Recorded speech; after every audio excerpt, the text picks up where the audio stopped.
Saludos, mi nombre es Ronaldo Duvergé, soy estudiante de la carrera de Ingeniería Electromecánica de la Universidad Central del Este y ahora voy a estar haciendo un documental sobre el video de el funcionamiento de los motores eléctricos, que es el documental número 3 para la clase de el laboratorio de transferencia de calor, materia que está siendo impartida por el ingeniero y docente Walter Henry Matthews. Así que sin más preámbulos, pues vamos a iniciar.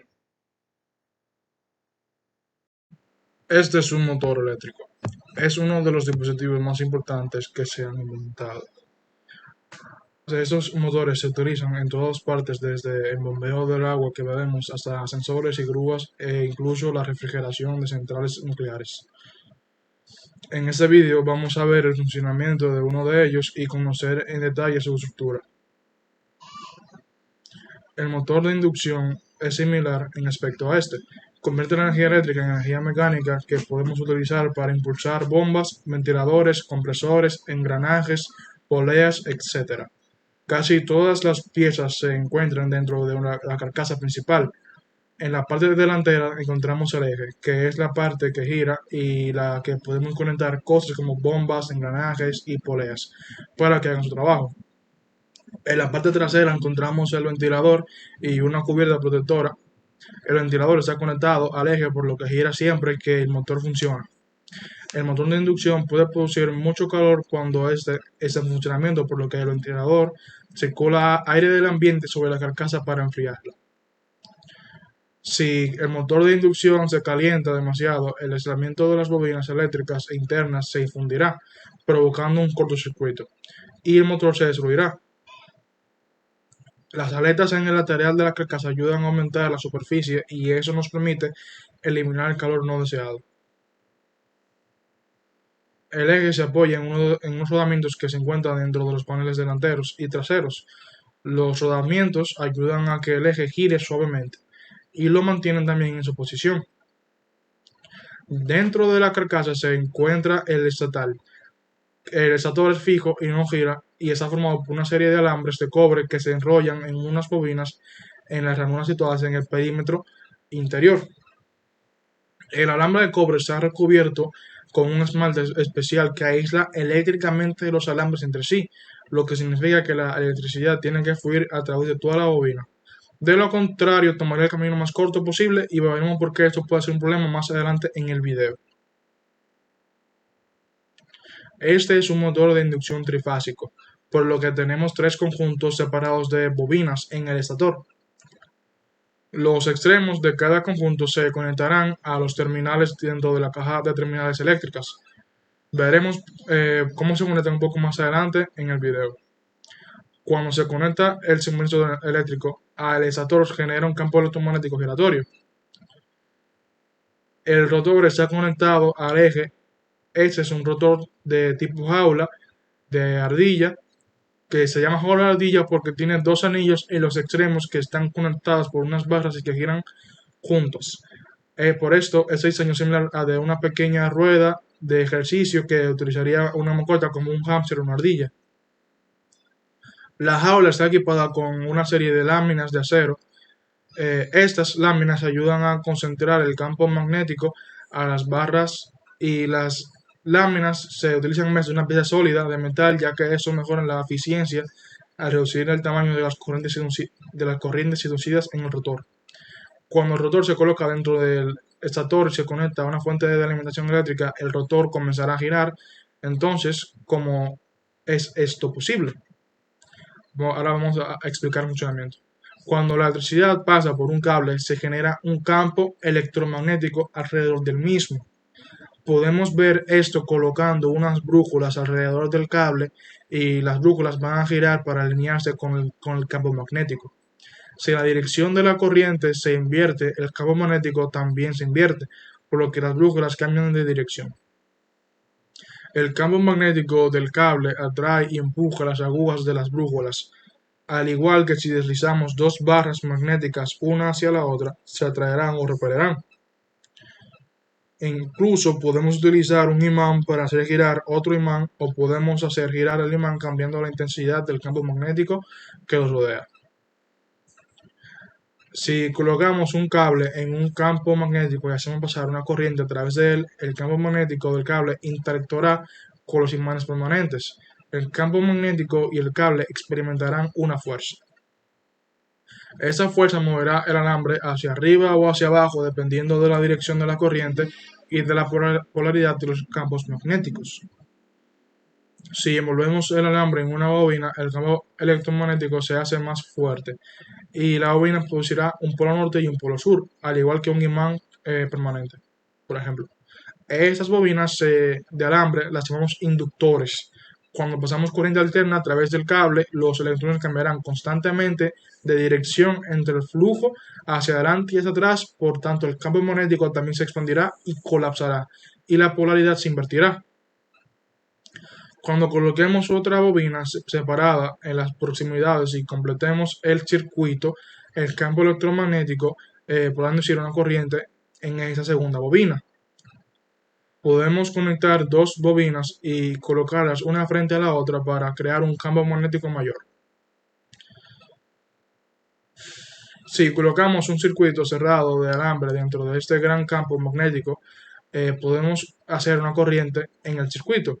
Como sabemos, cuando pasamos una corriente a través de un cable se genera un campo magnético y también sabemos que los campos magnéticos se empujan y se atraen entre sí.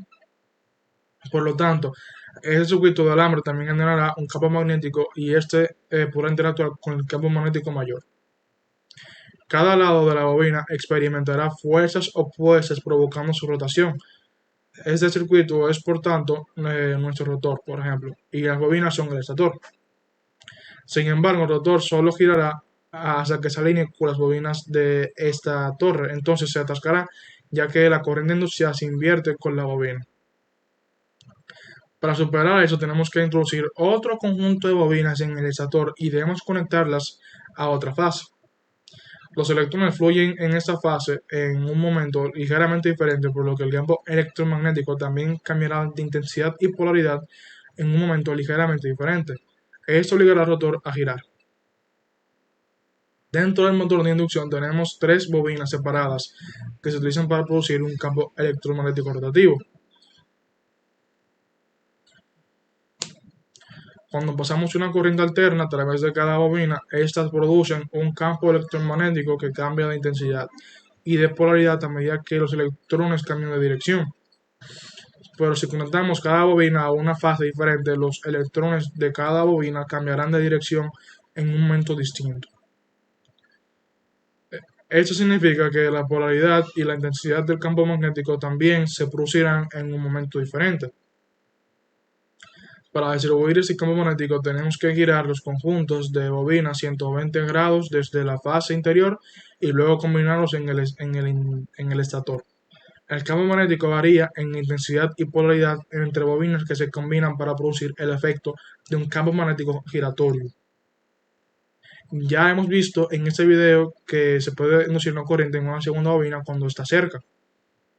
Las barras de la jaula de ardilla están conectadas en cada extremo, lo que creó múltiples circuitos sobre bobinas, por lo que cada barra crea una corriente y un campo magnético.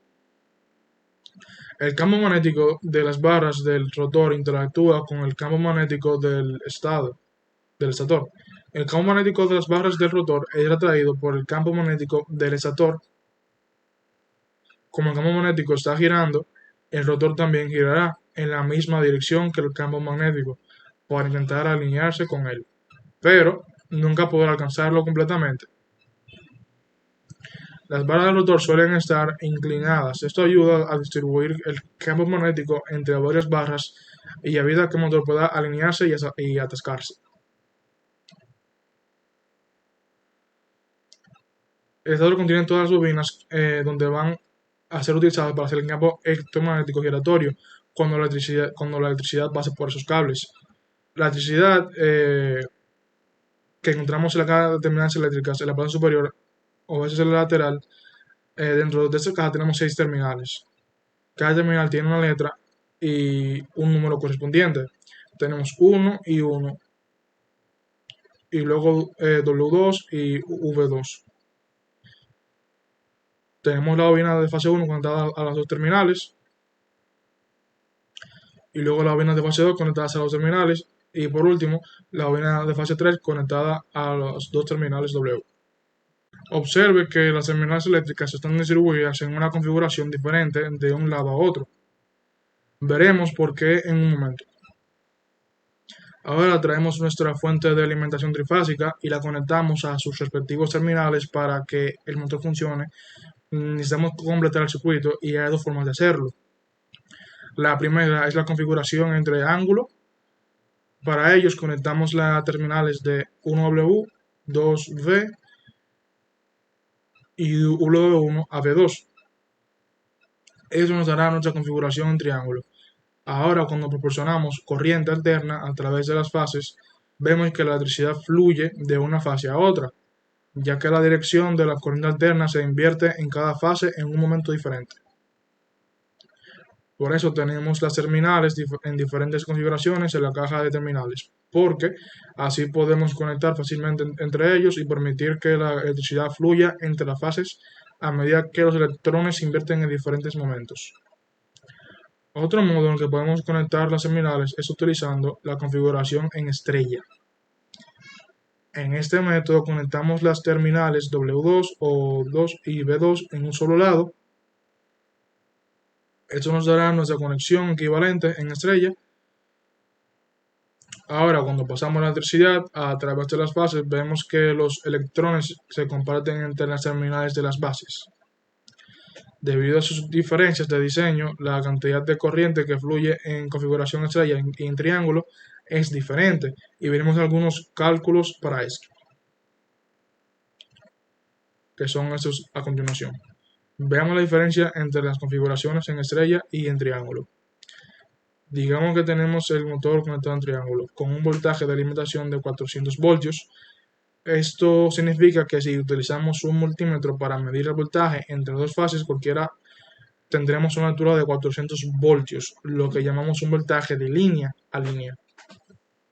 Ahora, si medimos otra vez de los dos extremos de una bobina, vemos de nuevo el voltaje de línea a línea de 400 voltios.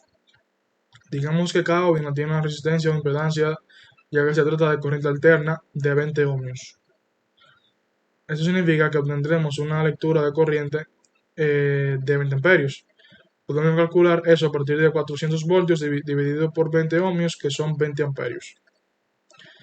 Pero la corriente de la línea es diferente. Será de 34,6 amperios.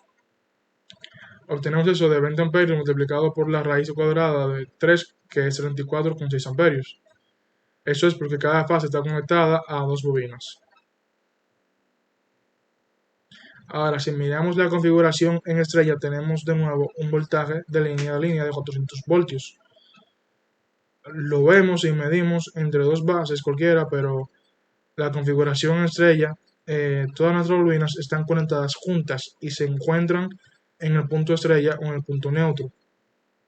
Es a partir de ese punto que podemos pasar de un cable neutro si lo necesitamos, así que esa es cuando tenemos el voltaje a través de los extremos de cualquier bobina, obtenemos un valor más bajo de 230 voltios.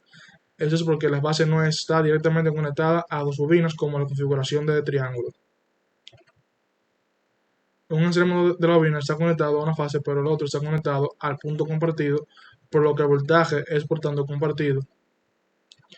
El voltaje es menor ya que una de las fases está siempre en sentido inverso. Podemos calcularlo dividiendo 400 voltios por la raíz cuadrada de 3, que son 230 voltios. Como el voltaje es menor por la corriente, también lo será si esta bobina también tiene una impedancia de 230 voltios. Por lo tanto, la corriente de líneas también será la misma onda y media. Así podemos ver que la configuración en triángulo en la bobina está expuesta a 400 voltios completos entre dos fases, pero en estrella solo está expuesta a 200 entre la fase y el punto neutro. Así que la estrella utiliza menos voltaje y menos corriente en comparación con la versión en triángulo. Bien, eso es todo por este video, pero Para seguir aprendiendo sobre ingeniería eléctrica, consulta uno de los videos que están en el canal.